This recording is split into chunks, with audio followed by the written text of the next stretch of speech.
جو دجال ہے اس کو مسیح سیاحت یعنی تیزی سے وہ زمین کا چکر لگائے گا اس معنی میں بھی، اور مسیح مس سے یعنی اس کے خد و خال جو ہیں وہ کچھ خراب حالت پر ہوں گے، مٹے ہوئے، آنکھ، ماتھے پر کاف فا را کا لکھا ہونا، تو اس نسبت سے یہ دو معنی محدثین نے کیے ہیں، لیکن جو زیادہ معنی یا جمہور علماء نے کیا ہے وہ یہ کہ تیزی سے زمین کا چکر لگائے اس مناسبت سے۔ اور حضرت عیسیٰ مسیح ابن مریم جو ہیں وہ اس کا تعاقب کریں گے، تو وہ مسیح حق ہے اور وہ مسیح باطل ہے، وہ مسیح عیسیٰ ابن مریم اللہ کے نبی ہیں اور وہ دجال ہے۔ سوال ہے دجال کے بارے میں کہ دجال قید ہیں، پیدا ہو چکے ہیں یا پیدا ہوں گے۔ علماء کا اس مسئلہ میں اختلاف ہے۔ نبی علیہ السلام کے پاس تمیم داری آئے کہ جنہوں نے مدینہ کے مشرق میں کسی جزیرہ پر دجال سے ملاقات کی اور پھر ساری کہانی رسول اللہ صلی اللہ علیہ وسلم کو بتائی، اور اللہ کے نبی علیہ السلام نے اہل مدینہ کو جمع کر کے جو ہے نا تمیم داری رضی اللہ تعالیٰ عنہ کی حدیث سنائی، ان کا سارا واقعہ لوگوں کو سنایا۔ اس حدیث کی بنیاد پر علماء یہ کہتے ہیں کہ دجال جو ہے وہ پیدا ہو چکا ہے اور وہ کسی جزیرے پر ہے، اس کا ظہور ہوگا۔ کیا ہوگا؟ ظہور۔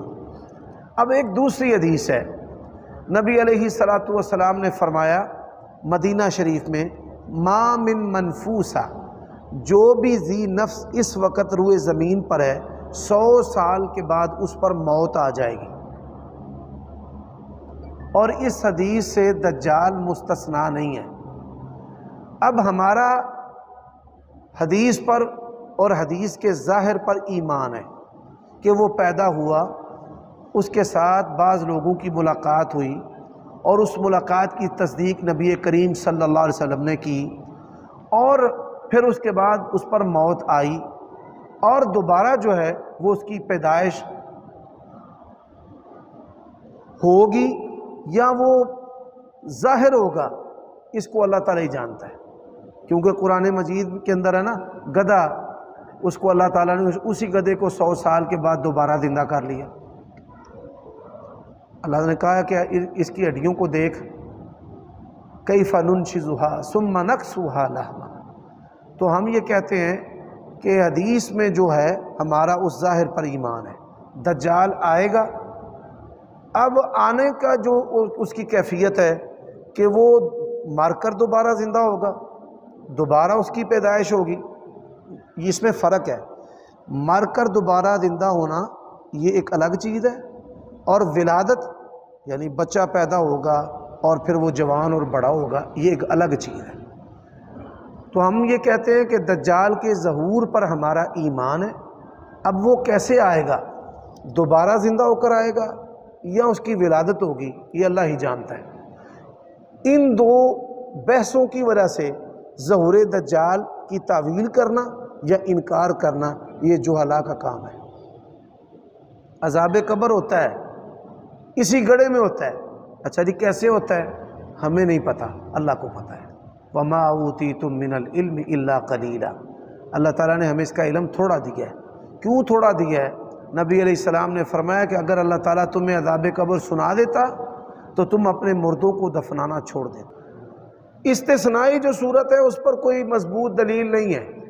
بعض علماء نے اس کو بیان کیا ہے کہ دجال جو ہے وہ مستثنا ہے، لیکن استثناء پر بھی دلیل کا ہونا چاہیے نا۔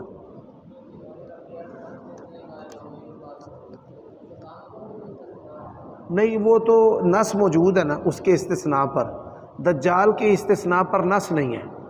اس میں جن علماء نے دجال پر PhD مقالے لکھے ہیں یا کتابیں لکھی ہیں، انہوں نے تتمہ بحث یہ لکھا ہے کہ ہمارا اس کے ظہور پر ایمان ہے، لیکن جو اس کا آنا ہے نا دوبارہ ظاہر ہونا، اس کی جو کیفیت ہے اس کے بارے میں کوئی واضح دلیل نہیں ہے، نہ استثناء کے بارے میں، نہ دوبارہ زندہ ہونے کے بارے میں، اور نہ ہی اس کی ولادت کے بارے میں، ان تینوں کے بارے میں کوئی محکم دلیل نہیں ہے، یعنی کہ کوئی فیصلہ کن دلیل نہیں ہے۔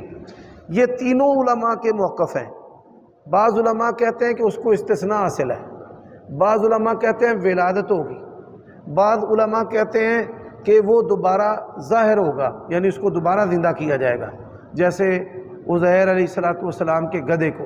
بعض نے کہا ہے کہ جس طرح اصحاب کہف ان کو محفوظ کیا گیا ہے، اس طرح دجال کو محفوظ کر دیا۔ یہ استدلال ہے۔ نبی علیہ السلام نے فرمایا کہ ہر نبی نے اس کے بارے میں ڈرایا ہے، اور میں بھی تمہیں اس کے بارے میں خبردار کرتا ہوں۔ اب اس حدیث سے علماء نے یہ استدلال کیا ہے کہ یہ اس کا وجود شروع سے ہے، لیکن یہ ان کا استدلال ہے۔ دلیل اور استدلال میں فرق ہے۔ استدلال عالم کا فہم ہے، دلیل ہوتا ہے کہ نص کے اندر یہ عبارت موجود ہو کہ دجال بشروع سے زندہ ہے، یعنی اس طرح کی روایات سے علماء استدلال کرتے ہیں۔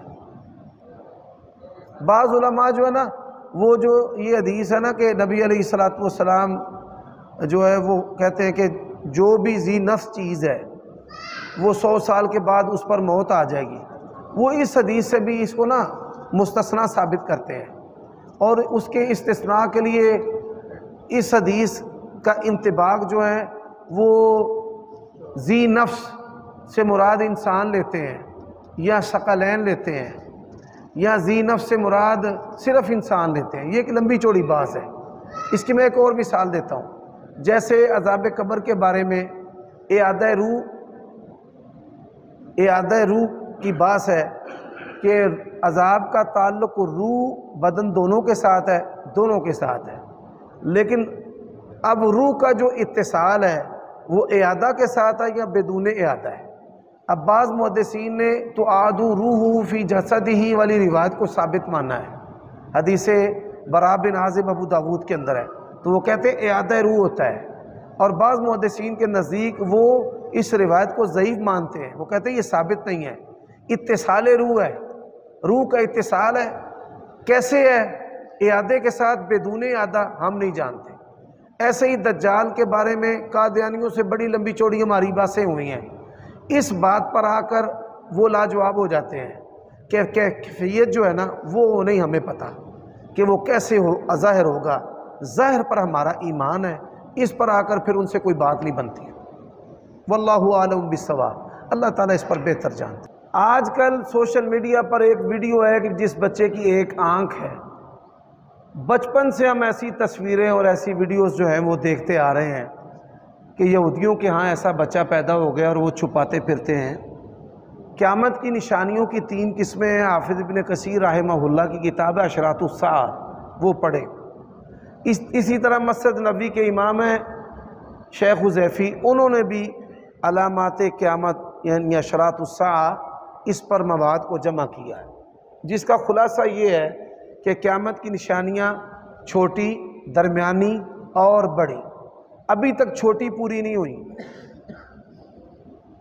تو یہ بڑی نشانیوں میں سے ہیں جو ابھی بہت دور ہے۔ بعض علماء کا یہ کہنا کہ میرے خیال کے مطابق مہدی پیدا ہو چکے ہیں، بس ظاہر ہونے والے ہیں۔ وہ عالم دین بیچارے ساری زندگی یہ بات کہتے کہتے خود دنیا سے چلے گئے ہیں، مہدی صاحب ابھی تک ظاہر نہیں ہوئے۔